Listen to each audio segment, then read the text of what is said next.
Selamat ketemu kembali adik-adik bersama saya Kak Budi atau yang biasa dipanggil KBD. Kali ini kita akan membahas tentang materi kelas 6 SD, cara hewan menyesuaikan diri dengan lingkungannya. Sebelum kita masuk dalam pembahasan materi, terlebih dahulu adik-adik perlu memahami bahwa makhluk hidup melakukan penyesuaian diri terhadap lingkungan di sekitar habitat tempat hidupnya, tidak terkecuali manusia. Adaptasi yang dilakukan makhluk hidup memiliki tujuan untuk dapat bertahan hidup dari kondisi lingkungan yang mungkin kurang menguntungkan.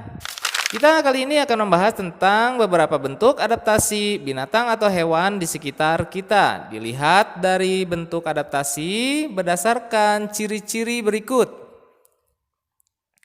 Yang pertama adalah bentuk dengan ciri-ciri tipe mulut. Perubahan tipe mulut pada serangga biasanya berdasarkan pada makanannya, yaitu seperti yang pertama adalah tipe mulut menggigit dan mengunyah. Contohnya pada serangga belalang, jangkrik, dan tawon. Memiliki tipe mulut menggigit dan mengunyah dikarenakan pada habitatnya dia beradaptasi dalam mencari makan, yaitu dengan menggigit dan mengunyah. Kedua adalah tipe mulut menusuk dan menghisap. Contohnya pada serangga jenis nyamuk. Dikarenakan nyamuk menghisap darah, maka nyamuk beradaptasi dengan proboscisnya, yaitu yang digunakan untuk menusuk dan menghisap.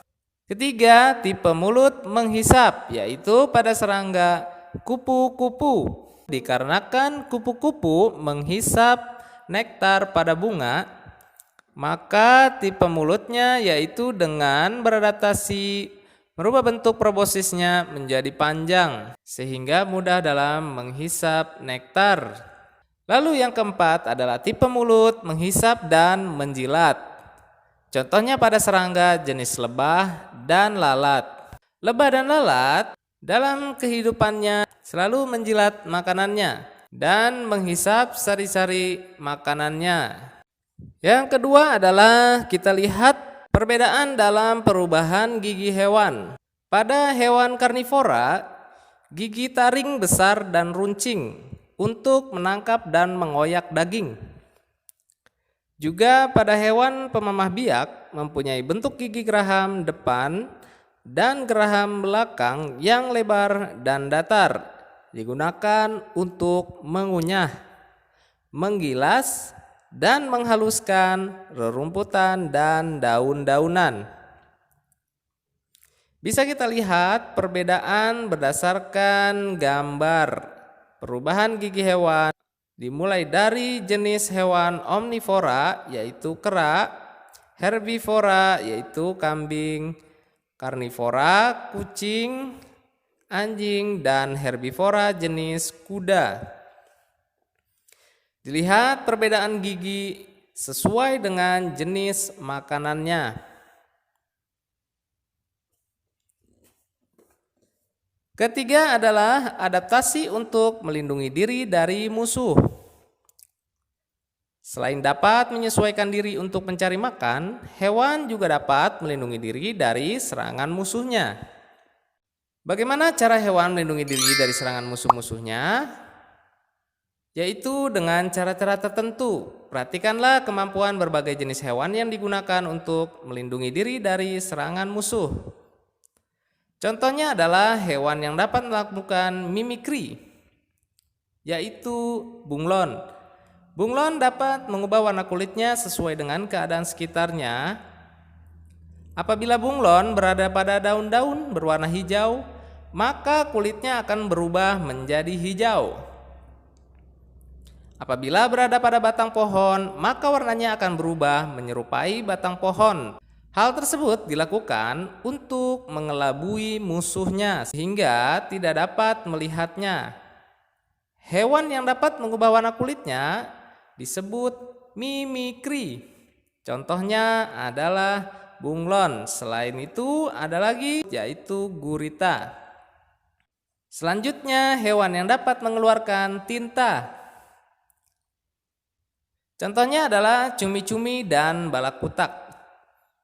Cumi-cumi akan mengeluarkan sejenis zat seperti tinta hitam yang digunakan ketika merasa terancam, sehingga tinta tersebut keluar dari dalam tubuhnya yang bertujuan untuk mengelabui musuhnya.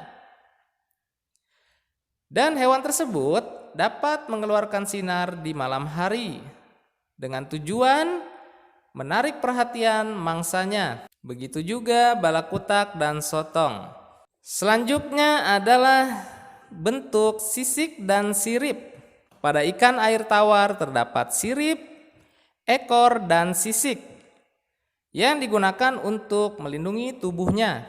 Sisik dan sirip selain dipakai untuk membantu pergerakan ikan menjadi lebih gesit dan cepat, contohnya seperti ikan hiu, juga dapat menjadi alat pelindung seperti mengeluarkan racun, yaitu pada jenis ikan harimau. Ada juga yang dapat mengeluarkan listrik, yaitu pada jenis belut listrik, dan mengeluarkan duri tajam lalu menggembung pada ikan buntal. Bahkan ada yang dijadikan alat kamuflase yang digunakan untuk menakuti musuh pada ikan kupu-kupu. Bisa kalian lihat jenis hewan tersebut pada gambar. Ciri selanjutnya adalah yang mampu beradaptasi dengan mengeluarkan bau busuk. Contohnya pada hewan walang sangit.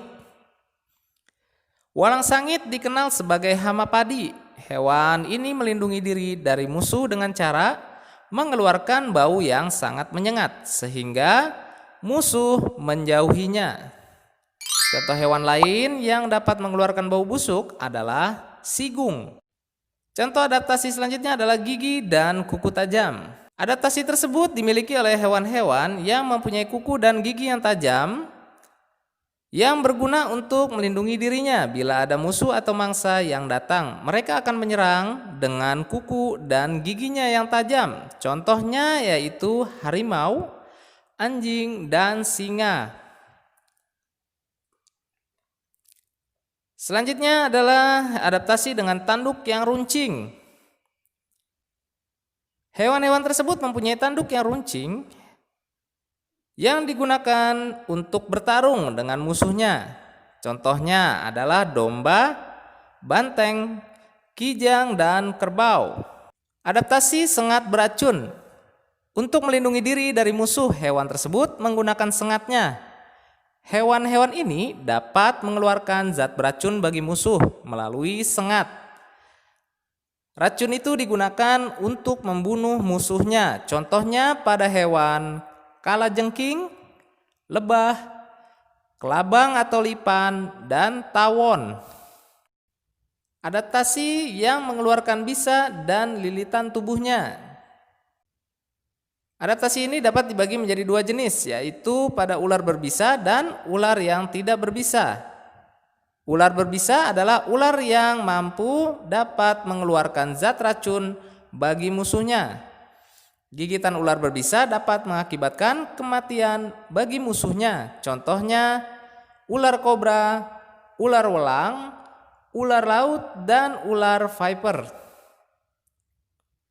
Ular yang tidak berbisa melindungi diri dengan cara membelitkan tubuhnya ke tubuh manusia. Belitan ular yang sangat kuat juga dapat mengakibatkan kematian bagi musuhnya. Contohnya ular anaconda, ular sanca, ular boa, dan ular piton. Selanjutnya, hewan yang beradaptasi dengan menggulungkan tubuhnya. Hewan-hewan ini dapat menggulungkan tubuhnya ketika dalam keadaan berbahaya atau pada saat akan dimangsa oleh predator, maka hewan tersebut menggulungkan tubuhnya. Contohnya adalah terenggiling dan keluing.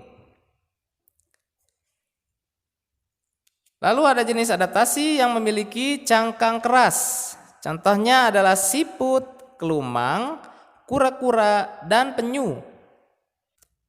Hewan ini melindungi diri dari musuhnya dengan cara memasukkan tubuhnya ke dalam rumahnya. yang terbuat dari cangkang yang keras.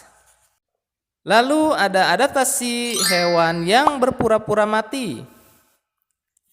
Contohnya adalah musang dan kumbang. Musang dan kumbang bila diserang musuh akan berpura-pura mati. Jika musuh sudah pergi, mereka akan segera bangun dan pergi ke tempat yang lain. Autotomi. Autotomi adalah jenis adaptasi dengan teknik bertahan hidup, yaitu mengorbankan salah satu bagian tubuh. Contohnya adalah cicak yang biasa hidup di dinding rumah dan pohon. Jika merasa terancam, ia akan tega memutuskan ekornya untuk kabur dari sergapan musuh. Ekor yang putus akan melakukan gerakan-gerakan yang cukup menarik, sehingga perhatian pemangsa akan fokus ke ekor yang putus. Lalu cicak pun bisa kabur dengan lebih leluasa. Ekor yang telah putus akan tumbuh kembali seperti semula, karena cicak tersebut memiliki daya regenerasi yang tinggi.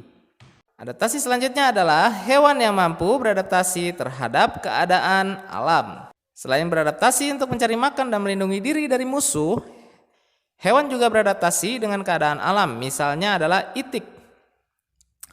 Pada musim kemarau, itik akan merontokkan bulu-bulunya karena pada musim kemarau suhu badan itik sangat tinggi. Untuk mengurangi rasa panas tersebut, maka itik merontokkan bulunya. Jika musim hujan tiba, udara menjadi dingin, maka bulu itik akan tumbuh kembali. Sedangkan pada katak dan kodok, pada musim kemarau melakukan estivasi, yaitu masa istirahat dan menghemat energi.